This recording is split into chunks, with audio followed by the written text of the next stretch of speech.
It happened quietly, the kind of moment that history rarely announces. In the middle of a routine broadcast, the anchor of Russia's state television hesitated.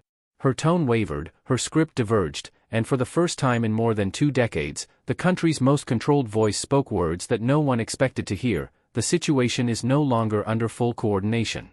Officially, it was not a declaration of defeat. But according to information obtained from multiple sources within media and government circles, it was interpreted as exactly that: a public acknowledgement that control, once absolute, had slipped. For months, state television had maintained a steady rhythm of denial and reassurance. Each bulletin followed the same pattern: stability, progress, victory. But something changed in the last few hours. Segments once filled with confident briefings were replaced by generic footage, empty offices, static landscapes, and abruptly cut commentaries. Then came the phrase that echoed across the political spectrum: communication difficulties between key departments. In the language of the Russian bureaucracy, such words mark more than a technical issue. They signal institutional fracture. According to insiders from within the broadcasting network, the decision to air the message was not coordinated with higher authorities. It wasn't cleared, one production manager reportedly said in a confidential exchange. But the feed stayed live. No one pulled the plug. That, experts say, is the true indicator of collapse, not the words themselves, but the silence that follows them. The apparatus designed to monitor every syllable suddenly stopped responding. In the analytical community, this is being called the broadcast breach, the moment when the control mechanism lost control of itself. Official statements issued throughout the day have tried to reframe the event as a technical miscommunication. Yet, the choice of phrasing from the anchor, deliberate, composed, almost solemn, contradicts that claim. Sources close to the newsroom describe an atmosphere of quiet defiance. They knew exactly what they were saying, one insider explained. It was coordinated, but not by command. In other words, it was not sabotage. It was surrender, by awareness, not by force. Across the country's state-affiliated media, the tone has shifted subtly but unmistakably. Commentators now refer to complex realities, operational readjustments, and temporary disruptions. The once triumphant vocabulary of certainty has given way to euphemisms of survival. In expert circles, this linguistic transition is seen as a psychological threshold, the moment when propaganda stops describing power and begins describing its absence. At the same time, the reaction from political elites has been conspicuously muted. There have been no denials, no condemnations, no emergency addresses. According to several political analysts, this silence is not an oversight. It is paralysis. When the machinery of messaging breaks, the architecture of control follows. Without narrative cohesion, even the most centralized regimes lose the ability to project authority. And today, that projection faltered, not on the battlefield, but on live television. Throughout the day, foreign correspondents monitoring state media have noted increasing irregularities in programming. Entire news segments have vanished from schedules, certain correspondents have gone offline, satellite feeds show interruptions across multiple regions. The official explanation, signal instability due to maintenance, rings hollow to those familiar with Russia's tightly controlled information systems. In such environments, signal interruptions are rarely accidental. They are either deliberate or the byproduct of internal conflict. By now, the admission, whether intentional or not, has spread beyond the television screen.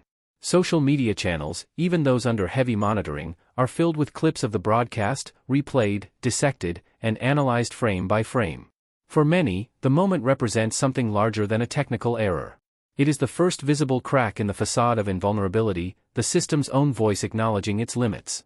According to political observers, what makes the event extraordinary is not that it happened, but that it was allowed to happen. In a state where control over language is synonymous with control over reality, this loss of verbal discipline suggests a deeper fracture within the chain of command. The question now dominating expert discussions is no longer whether the regime can restore control, but who will be left to do it. Perhaps it is worth noting that collapses in tightly managed systems rarely begin with explosions or marches. They begin with hesitations, a pause in the voice that was once certain, a single sentence that escapes the boundaries of fear. And that pause, as analysts quietly suggest, may be the first sign that Russia's own narrative has started to unravel, not from outside pressure, but from within. By this point in the day, the reverberations of that broadcast had reached far beyond the newsroom. What began as a brief lapse on live television was now echoing through every layer of the Russian state, from regional administrations to security councils. Official channels tried to frame it as a misunderstanding, yet the coordinated tone of denial only deepened the unease. According to information received from media monitoring groups, at least 6 state broadcasters altered their schedules within hours of the incident. Some replaced political programming with archived documentaries, others went dark altogether. In analytical circles, such silence is rarely accidental. It is the sound of a system recalibrating under pressure. By midday, the first signs of fragmentation became visible. Multiple ministries issued conflicting statements about the government's operational continuity. One department emphasized stability, another urged situational awareness, a third declined to comment entirely. For those accustomed to the precision of Russia's communication apparatus, this was unprecedented. The language is slipping, one insider from the state press office admitted privately. No one knows what to say, or who is allowed to say it. The absence of a single, coherent voice was more revealing than any admission of defeat could ever be. In the media sphere, editors began receiving direct instructions from agencies long considered dormant.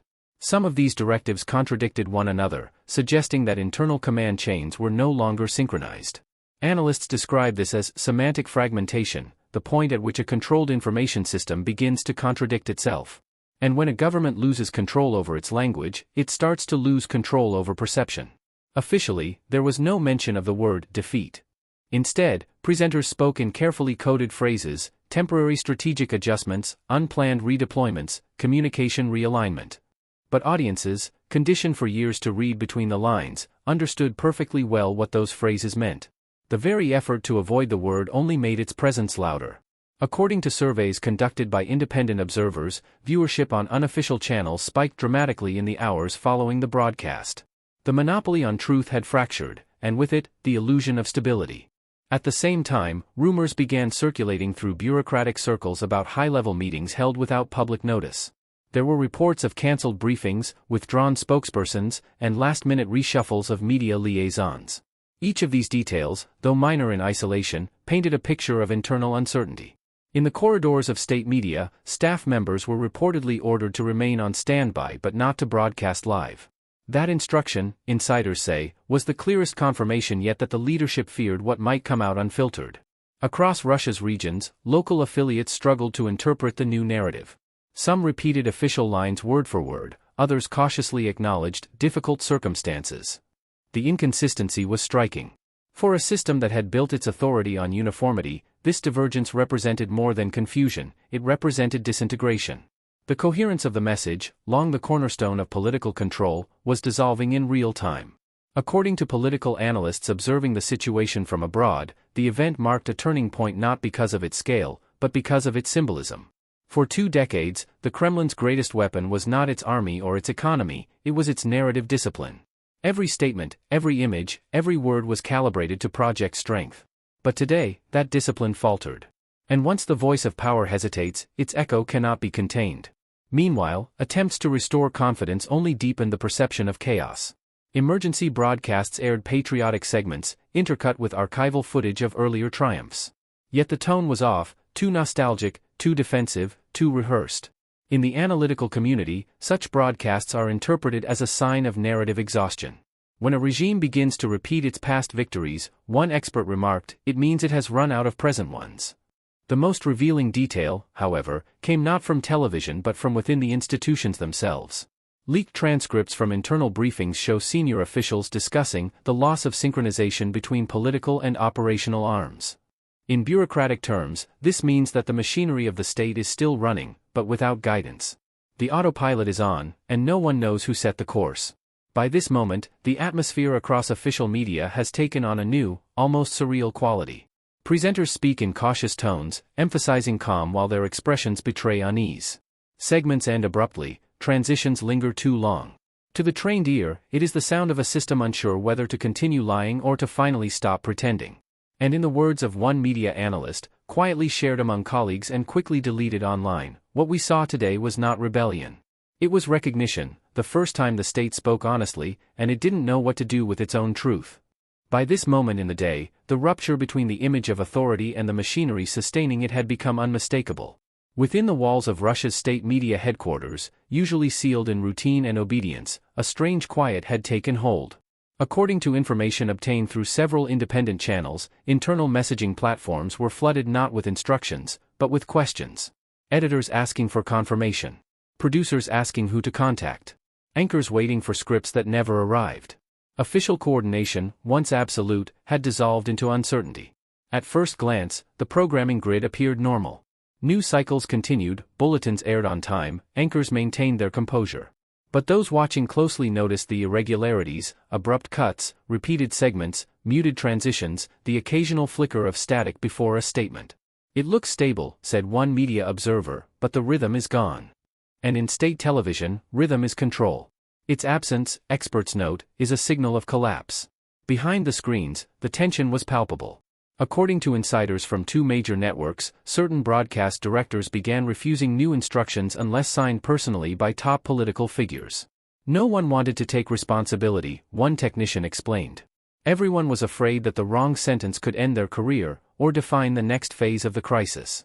In analytical circles, such behavior marks the final stage of institutional paralysis, when survival outweighs obedience. Meanwhile, new cracks began to appear in the broader information chain. Regional broadcasters, uncertain which narrative to follow, started airing local commentary, some acknowledging serious operational issues, others calling for national unity in uncertain times. The differences were subtle, but in a system obsessed with uniformity, they were seismic. For 2 decades, the message had always been one: clear, vertical, disciplined. Today, it had become a chorus of contradictions. Officially, government spokespersons dismissed talk of instability, insisting that coordination between agencies remains effective. Yet even these denials sounded unconvincing. The tone was soft, the pace uneven, the confidence missing.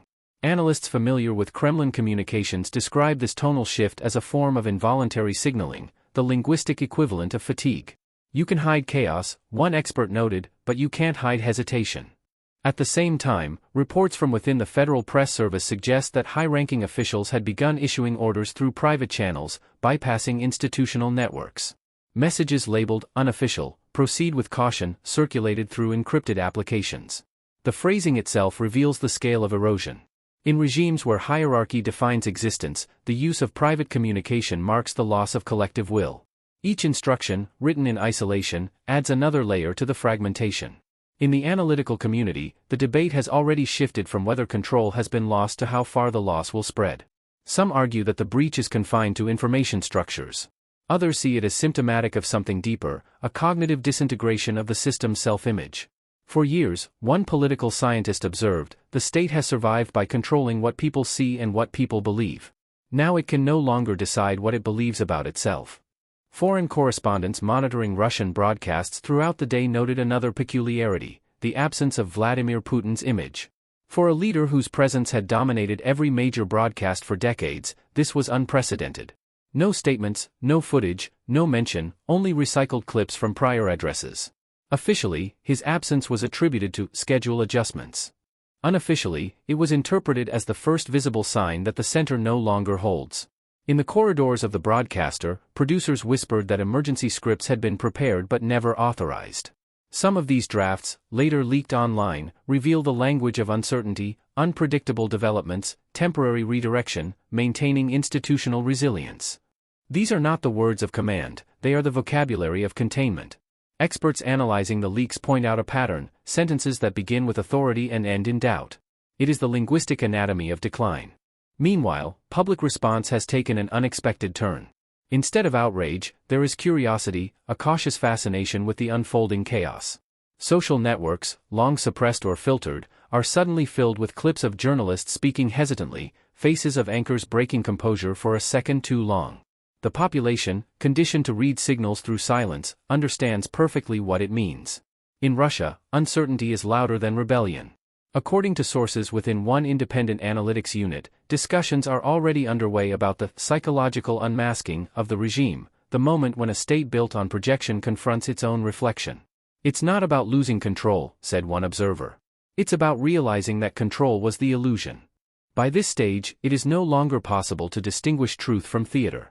Every denial sounds like an admission, every admission feels rehearsed.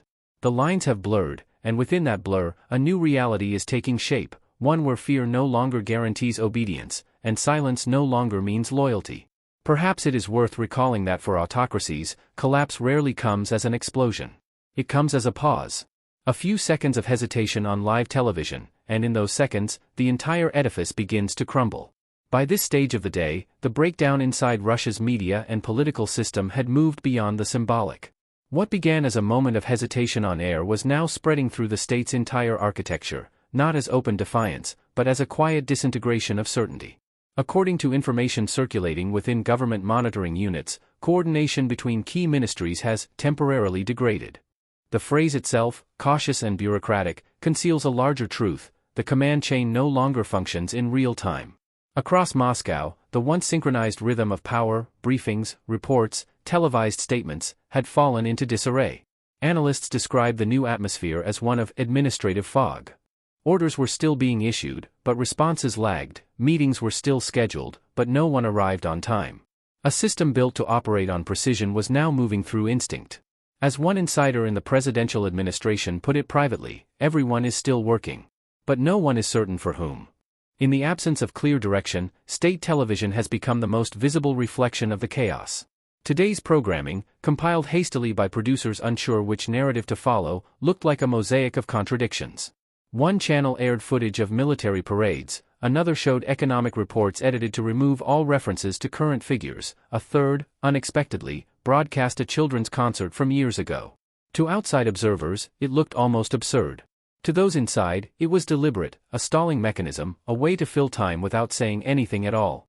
According to analysts who study authoritarian communication, such silence is the final stage of collapse, the point where the state can no longer maintain its illusion of control but refuses to admit defeat.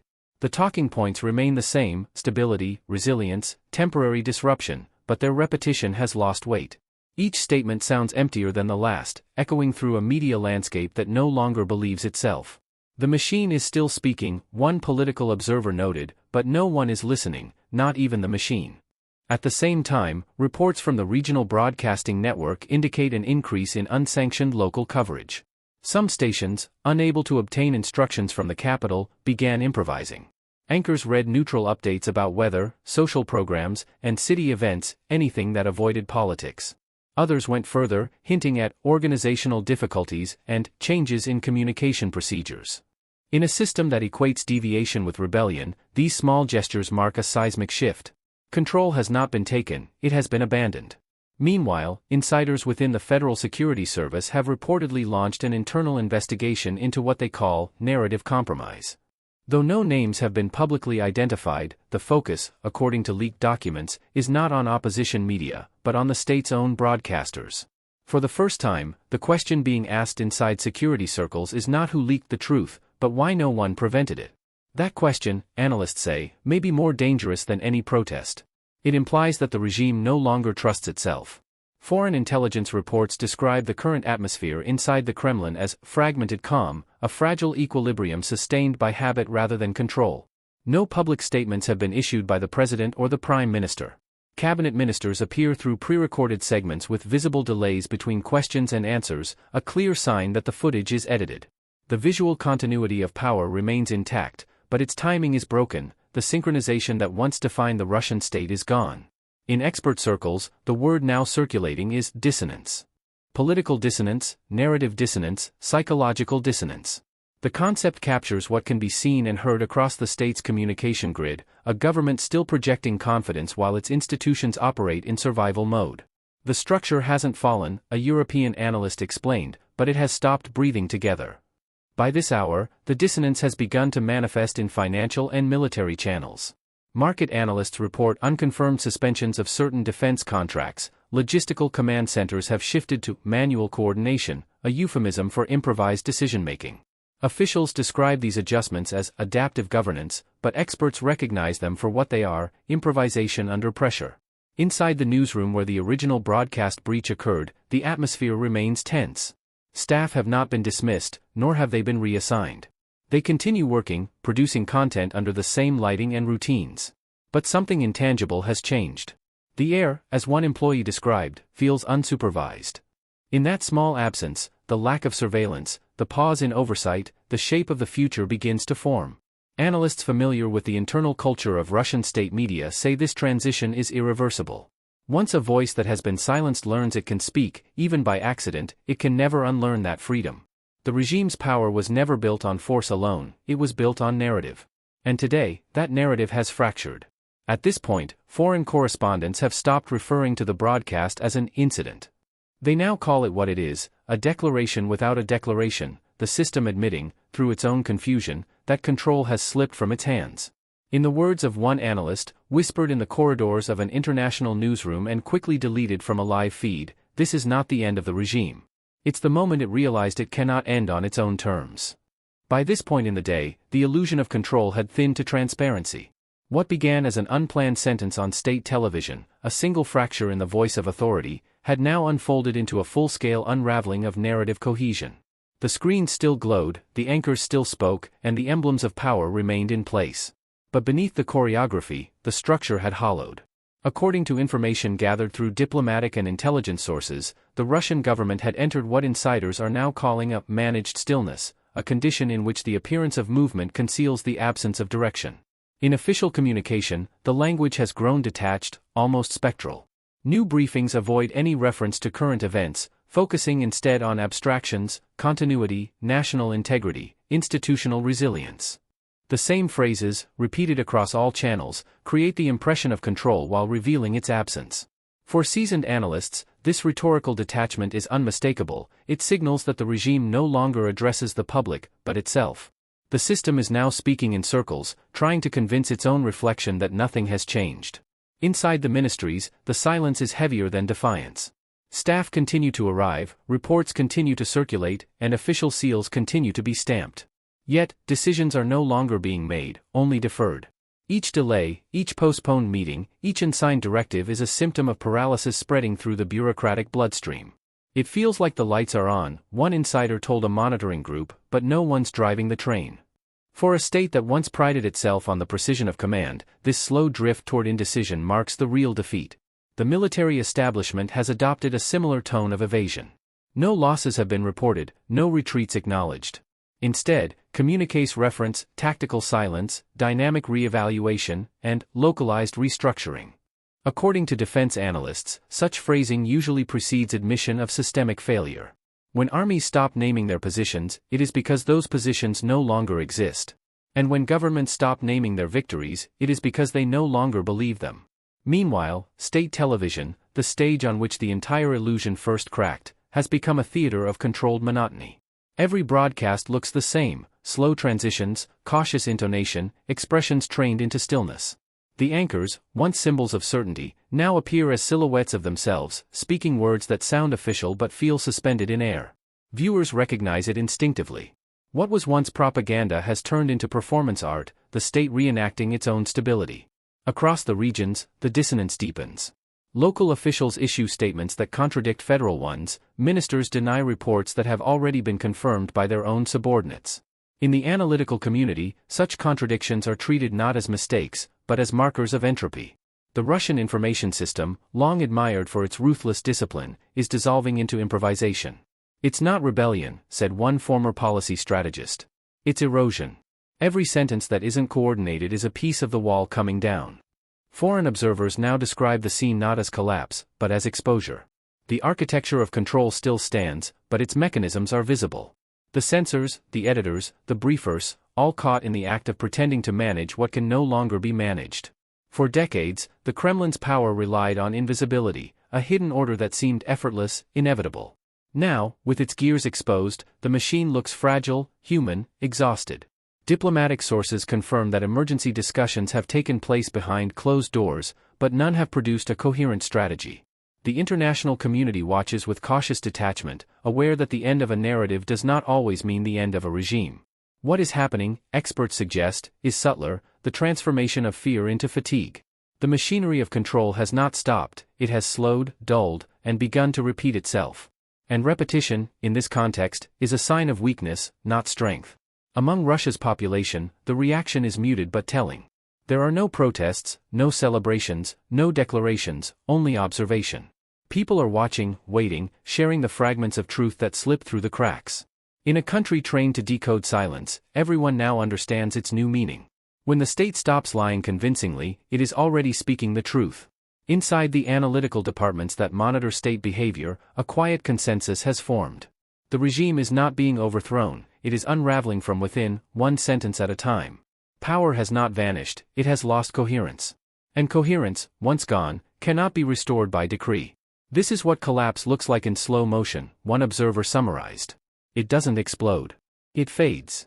At this moment, the anchors continue to read from their teleprompters. The screens continue to glow. The emblem of the state still rotates behind them. But something fundamental has changed, the words no longer reach anyone. The narrative has detached from its audience, floating like static in the air, a message without a receiver. And as the transmission continues, the real story is no longer what is being said, but what isn't. A single truth, unspoken yet undeniable, now defines the day. Control has ended not with a coup, but with an admission. The regime's greatest weapon, its voice, has turned against it, whispering, almost politely, its own surrender. Those who study such moments know how they end. Not in fire or chaos, but in silence, the kind that comes when the last command is issued, and no one answers.